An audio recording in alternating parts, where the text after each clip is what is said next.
Good afternoon all. I trust everyone is safe and well. Welcome to today's Open Classroom Civil Designer Software webinar.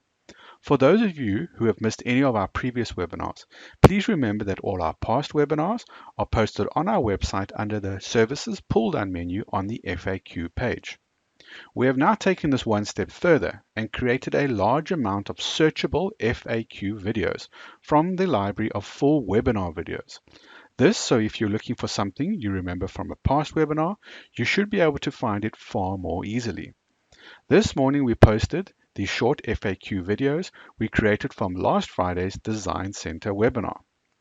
Back to today, where Chris will be your civil designer software facilitator with a continuation of last week's water module webinar. As always, please feel free to use the text chat service on your GoToWebinar floating dialog to ask us any questions you may have during Chris's presentation. So without further delay, Chris, please take it away. Thanks, Charles, and welcome everybody to this webinar. In today's webinar, we're going to be looking at some features of water. We'll be looking at the preset demand and the application for it. We'll then be looking at water groups. We'll then carry on with water age in the pipes.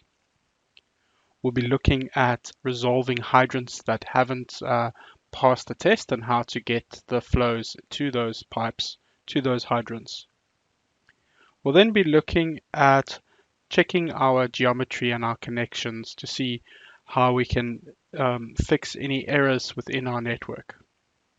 Let's go ahead and have a look at our preset demand. This is generally only used when you're modeling water coming in from an outside network supplied by the municipality to your network. This would mitigate the need to put a reservoir in because water is coming from a supply source to your network. If we zoom into this location over here, in this model, we have got the water coming in at this node. We'll go to the node data for this particular node, and you can see that we've got a preset pressure and we've got 5.5 bar. Alternatively, you can do a variable pressure over the course of a 24-hour period. You would need to get this data from the local supplier of the water. We'll now look at water groups. Water groups help you to isolate different parts of your model for the purpose of analyzing different areas or displaying different areas in different ways. Let's go and create a new water group. I'll call this new area. I'll then select the pipes that I would like to have in this water group.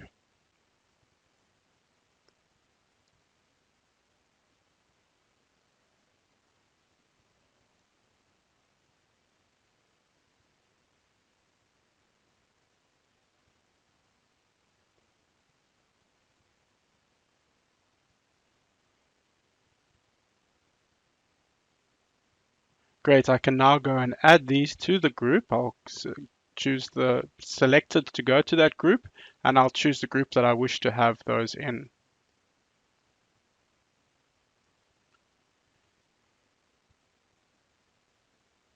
I can now look at the settings here. You can see what you'd like to have visible and what you'd like to have for analysis. You can see I've turned off those, and I can turn on just to have the original network and not the new area. So you can choose for those which areas you would like to have the analysis for, and you can also choose to select all of them, none of them, or invert the selection. You can also choose to delete your groups.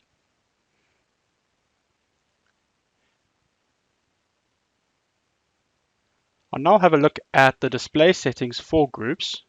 If we go to the pipes, you can see one of the choices is groups. I'll change the existing to be gray and for the new area to be pen 8. You can see now that the pipes are gray for the existing and blue for the new area. This will come through in the layout, so I'll quickly create a layout just to show you. Just make a new layout.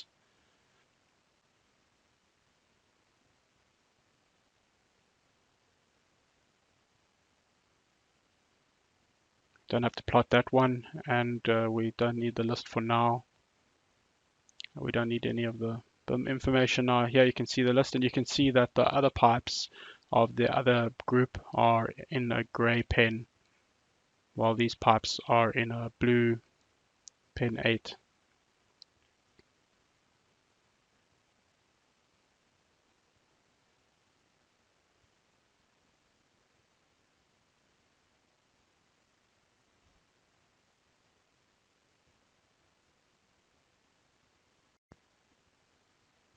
We can now look at water age in a network. This was one of the questions that came through during the week.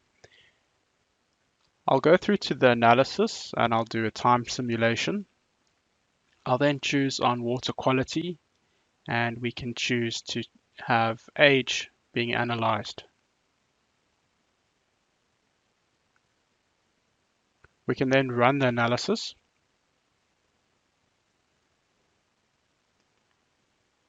And we can now look at displaying different ways of displaying the results. So under nodes, we'll just remove that for now and show our water quality in full. The difference between the full and the quantity is that it actually gives you the units as well. In this case, age and hours, whereas the quantity that you saw just now was just the units, just the values, sorry.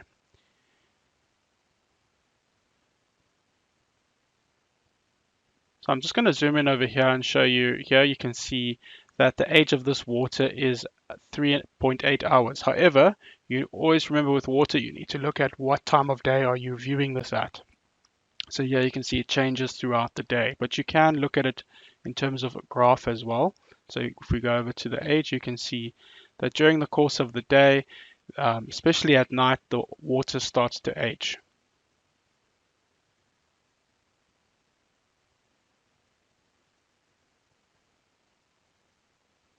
You can show the water quality in terms of using the color schemes.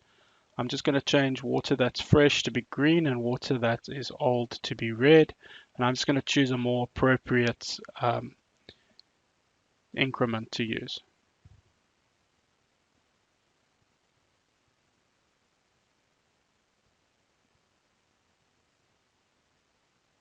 That looks a bit better. I'll just accept that. And it looks a little bit small, so we'll just increase the size for that.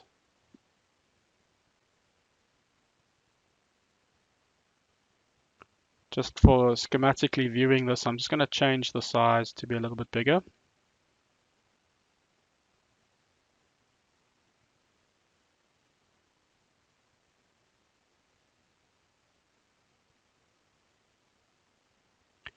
Let's just make it a bit of a darker pen as well. I mean a thicker pen as well. See, I've got the thing a little bit too big, but that's fine. We'll just make that a bit bigger. Thicker line width. And here you can see over your sight. Again, this is linked to time of day, these colors, so you need to look at changing the time of day to see where the water is getting old. You can run your analysis over 7 days if there is areas where the water is passing the 24 hours.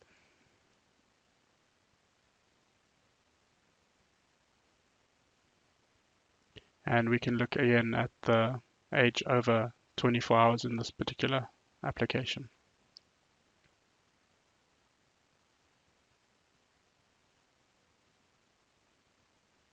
Great, I hope that answers your questions with water age. Please let me know. Let's just change all this back and then we'll move on to the next item.